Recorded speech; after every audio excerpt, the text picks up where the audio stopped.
Pauche yumpham oiba maruoiba pau khara update tawjari India ki state cameroon da lai chariba ED ki action Manipur yorle enforcement directorate na MLA Meka Chandra kokholakre Lebaga chigi tongan ba state singda opposition ki political figure oina laiba masak nairba mioi cameroon enforcement directorate na case lokhatuna lai chabagi mawong matau Manipur da su yorakle khwaidagi nokba phongphong chaba tawdok ama oina Manipur Pradesh Congress Committee ki president Amadi Wangkhem Assembly Constituency ki MLA Kasam Mega Chandra gi mathakta Prevention of Money Laundering Act lisingani ani gi makhada FIR lokakre FIR aduga mari lainana MLA Mega Chandra bu ngasi enforcement directorate lakna ba khangalakre hiramasi gi matangda pauche asiga wari chanabada hai mahaki mathakta ED na somon torokliba gi maram mahaksu chapchana khangde mahakpu Delhi de ngasi lakna ba khangalaki adum oinamak mahakpu ED na kobagi cherol adu yaripok Bisnu Nahada leiba mahaki yumda Police na laklaga ngasi piramkhibani mahaki matakta money laundering case asi lokolakpa mari lainana kaurakpani haiki MLA Mega Chandra bu enforcement directorate na kaubugi matangda All India Congress Committee gi lusingba Joyram Ramesh na hai ke Mega Chandra nan biological prime minister Union Home Minister Manipur gi chief minister amsung BJP gi mayokta akiba yaudana akanba wafum kaya phongdoki haukiba megi tang ahumdagi haukiba Makoibu Manipur bu manghanaba honabagi wafum kaya miyamda putoktuna khanganki madugi mahai oina ngasidi mahak enforcement directorate tagi somon phangle masi atei nate matam kuina nungainadaba lairakpa laman khumba amasung ot naibagi politics adu uthokpani masi thabak asi mapung oina haukiba tha 13 asi prime minister Narendra Modi na Manipur da chalu yadabana maram oiraga union government ge asoiba mayam asi khomjinduna mayamda uthoknaba honabani haina Joyram Ramesh na mahaki social media da thagalakpa post amada phongdorakhi hiram asiga Congress party keidongaida tumina leithokloi haina mahakna makhata na phongdoki maram masina Congress yauna opposition da leiriba political party gi lusingba singi mathakta enforcement directorate na money laundering gi case ka mari lainana FIR ke amarum lokotuna leiri enforcement directorate na lokolakpa FIR sing asiga mari lainana court singna interim bail bibina ba lusingba kayana taknaraga su piu haiba yadabagi wafamsu leiri mahapu BJP lengakna state sida mathau toriba minister sing chief minister MLA singi mathaktagi karigumba makhal amatagi FIR na singba lokotpagi paw leite thong asi BJP na lengakpa state singda senja thumja leitana param chumna thabak tawbagi khudam oigadoribra haiba wahang asini panba yabadi UP da mathau tawba independent journalist amana BJP lengaki mayokta paw ama irubagi damak lengakna criminal case ama lokalakhi case aduga mari lainana pawmi aduna interpretatory bail pinhaba haijaba wafam ama Supreme Court na yaki amusung pawmi singna lengakna tawriba thabak singda yaningba yaningdaba phongdoktuna paw irakpada kaidongai desu akanba action lokal loidabani makoida criminal case paloidabani haina handakta yathang pikre Makha tarakpa pawda nupi bu chana potni khanbagi Romario Cheirak pikibani koirengna lojingba UNLF Imphal East District ki manung channa leiba jaripo pechi chinglak tangarang hangang mayai lekai degi khoinaijam Romario apokpa KS Romibo mapaiganda nongmena kaptuna warak lambadu koirengna lojingba UNLF ki task force ki team amana tawkhibane haina loop asina phongdorangli lona thingkraba lalulup asigi Central Committee ki Secretary of Publicity M Sakhena khuyek piduna thadorokpa chirol amana hai Romario na nupi khunai bu singna duna amadi khunai gi chanabi gi wangmuda sel amadi sanga chawre haiduna nupi oibi singbu chanapot kum khanba amadi hundok thadokningba matamda thadokpa yai haiduna chatharakiba thong sing aduda mahapu Cheirak asi pikibani ngasigi mayai kaba nisa amadi drug na chahatlaba amasung lamchat sajat kaitharak khunai asibu kanna ngak chenaba kochat chatuna thabak tawriba party gi task force ki team amana Romario hairiba mioi asina hairoktagi nupi ama chelabani haiduna masa sokpa loiraba matung mantri pukhrida leiba resort amada thamjilalaga chenkhre haibagi paw phangki paw asi hek phangbaga wathok asigi achum aran thidoknabagi damak task force ki kangbuna mathangi numita Romario bu phagatuna makoi animak pu wahang pahang tawbada Romario hairiba mioi asina nupi asibu court marriage tawragani amadi luhonglagani haibagi thajaba piduna longnam tawraga Tengkhang Cheirak resort amada gari manungda phawba haktinakre haiba khanglakpa ngamlaki October 5 gi thawdok asisu makhoi ani selagadabani haiduna masa sokpa loiraga nupi asi mayumda thillage haibada yaraktabadagi Manti Purki resort Amada Tinjilumlaga Romario Lakidabani, Romariogi Matanga Tijinbada, Amadi Wahang Pohang Chataba Matamda, Mahang Masana Pondok Cherapo Wapam Singdagi, Mamanga Sunupi Hum Asumna Longnam Toduna Cielabani Haina, Haktin Naraga, Lobidana, Imung Manunda Ciel Piraga, Mantigna Duna Walosan Akibalay, Hibakangbangamki, Masigi Sumataka Takarigi Mamanga. Rosalyn Kobi Nipi Amaga Romarioga Anigi Wathok Asi social media da Bahel Oiduna Kunai Miamgi Kok Wai Yamna Chilan Kibasu Laikibo Mioini Romariogi Imung Manung Sial Paibagi Matakta Mahangna Pongoropagi Matungina Makogi Imung Manung Michang Sanga Leba Matam Sigi Power Paibani Haiba Mioi Singa Nagna Loine Masina Maram Oiduna Romario Asi Playboy Ama Oina Kunai Asigi Nupi Sing Asi social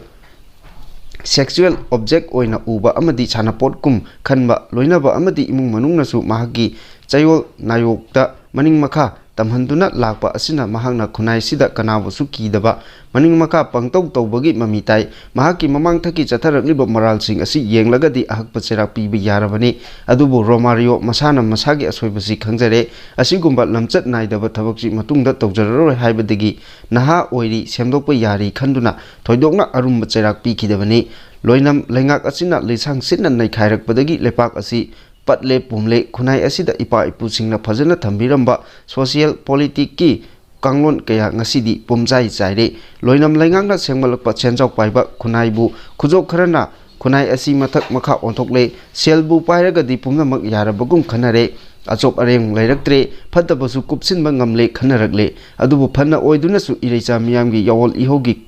thaudangda kokthakta thongachariba partina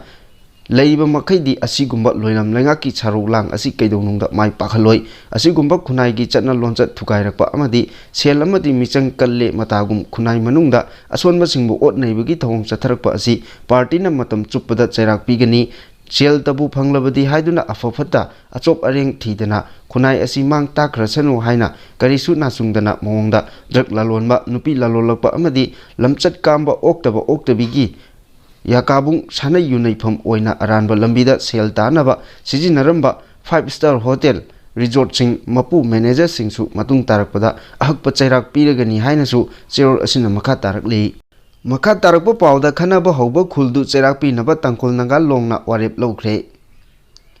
Ukhul District Manung Channa Leiba Khul Hunpun Amasung Hunpul Khul Anigi Marakta Thokiba Thodokta Mioi Mari Laikidaba Amasung Kuntra Romna Asok Apan Nangan Kiba Thodok Adugi Matung Tarakpada Khul Ani Adugi Marakta Makatana Irang Thogandanaba Amasung Pamdaba Thodok Sing Tholakpa Thingnabagi Damak Tangkol Nagalong TNL gi Emergency Assembly na warep kaya lokre Assembly aduna lokiba warep singi manungda ngasi October 3 asidagi hauraga khul ani gi marakta irang makhata na chathaba lepaga loinana ing tapna leminagadabani asigumba ing tapat leminaba yanari bo wafam asi tugaiba loinana khanaba hauba khul adubu tangkol phurupna yengsenba amasung cheirak pinaba ngasi gi Emergency Assembly aduna warep loki Wathok asi ing chingna loisinba yanabagi damak Tangkol Nagalonggi President Lucingba Makada Mioi Mangana Saba Peace Committee ama semba Peace Committee asida tha taruki matam pibagi wafam warep oina yauri hairiba matam asida Peace Committee asina Wathok asigi waroisin purangnaba honabada khudongchadaba thengnarabadi wathok asi Tangkol Nagalonggi Sian Chicken natraga Tangkol Nagalong Karotna waroisin purakani wathok asi hena chawthohanabagi damak khul ani makta atei tangkhol village singdagi mateng niroidabani hauzik chathariba warep asiga mari lainana official oidaba cherol natraga post amata social media da thagaloidabani makhal amatagi I pau tanabagi thabaksing yengduna leiroi muknaba phibam thokpa yaba thabaksing thengnarabadi Tangkol Nagalong natraga Tangkol Frontier Organization singda pau pigedabani Matam maduda Tangkol CSO singna kudakta action lokutkani wafam sing asi indaba natraga thugaibagi wafam asi Tangkol phurumna yaba ngamloi hairi ukrulda leiba Tangkol Nagalong holda pangthokpa Emergency Assembly aduda nongpok nongchup kha amasung awangda khundariba Tangkol phurukki miwai sahum yakai manga romna saruk yaki ukrul district headquarter da thokiba thodok aduda Sokraba amasung laikidraba singi mapamda miyamna aduna thamoi sokna nungaitaba phongdoki thawdo aduda laikidraba miyoi marigi mapamda minute ama tumina leptuna ikai khumnaba udki mifam adu wangangladuna Tangkol Nagalonggi President Swat Basumna hunpul amsung hunpul gi marakta thokiba thodok adu yamna ingna singna loisinna ba honasi haiba wapam thamki loinana mifam adu da saruk yakhiba singna muknaba phibam asigi waroisin puraknaba lambi thoknaba apil tawki irang aduna maram oiraga tangkhol phuruk asida pirakliba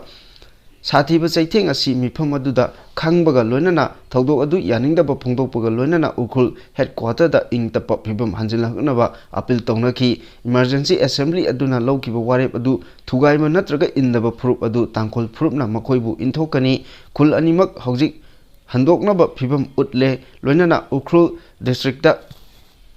उखुलगी headquarters दा मौसागी फिबम दा तपना तपना हंजिलकपा हौरे तांखोल CSO Singh Assam Rifles BSF Ukhrul police अमचुंग तरुक सुबा मणिपुर राइफल्स की कांगबुना पुन्ना होनादुना इरांग असि लाक्सिनबा ngamlakibani panba yabadi Ukhrul police की माइकैदगी अक्टोबर 2 दा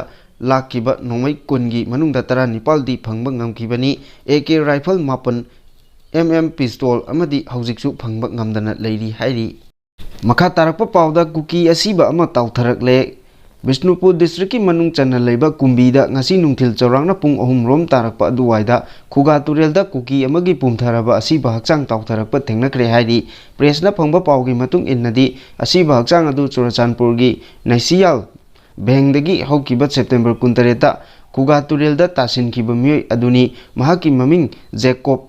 samolilan apokpa ngailun kowi hairi hakchang adu tawtharakpa miyamna thengnabadagi kumbi police ta paw piraba matungda kumbi police laktuna asiba hakchang adu nungthil pali pung 3 rom tarakpa aduwaida kumbi thingel lekai mapadagi lokhatlaba matung rims ki mokta thamkhre hairi makha tarakpa pawda arjigar case ki charge sheet ta CBI Sanjoy Royna Kolkata doctor rape tawki amasung hatkhi Central Bureau of Investigation CBI na contractual staff ama oina Kolkata Police ka loina na thabak toba Sanjoy Roida Arjigal Medical College and Hospital da on duty nupi doctor ama rape toba amasung hatkibagi moral sikre Central Agency asina ngasi numi yungba matung Sidalha da leiba special court amada charge sheet adu thagalagani moral siriba civic volunteer oduna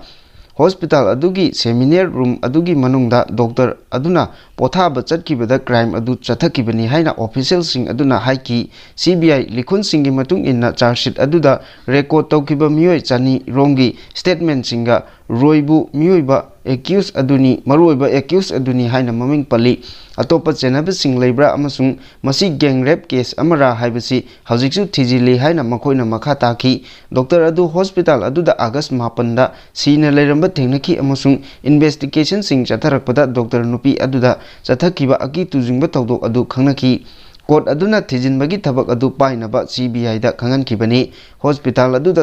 chanthok changsin tawba roibu hek mathangi numita Kolkata police na phaki case adu CBI na paikibaga mahakpu Kolkata police na agency aduda khuchinaki college adugi matam adugi principal Sandeep Ghosu enforcement directorate ED amasung CBI na selthumgi asoibasing amasung evidence manghanbagi tongan ba case anida phakre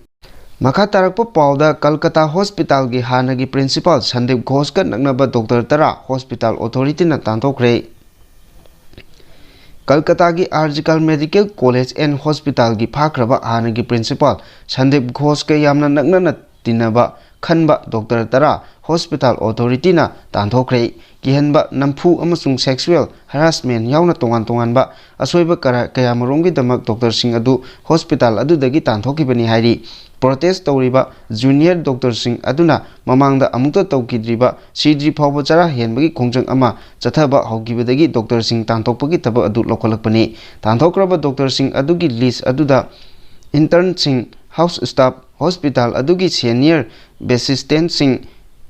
yauri makoi pumna pung humdrani thoigi manungda college hospital adu thadok tuna chatkhinaba khangankre thabak lokhatnabagi damak makoi gi registration papers sing adu West Bengal Medical Council da thakragani makoi adugi manungda house staff ama oiba Assis Pandem hospital aduda financial irregularities case amaga mari lainana Central Bureau of Investigation na hana phakrabani case asida lebak asibu thamoi sohankiba junior doctor amagi rape murder adugi matangda Arjigar Medical College and Hospital gi principal Sandeep Ghosh CBI na hana phakre case aduda CBI na thambrangna investigation ama chathari Ayushri Thapa koba अतोप house staff अमा तांथोकिबा अदुगी अमत्ता ngairaba nupi doctor ni तांथोकिबा अतोप निपाल अदुदी सौरभ पाल अभिषेक शेख नजरल भागची शरीफ हसन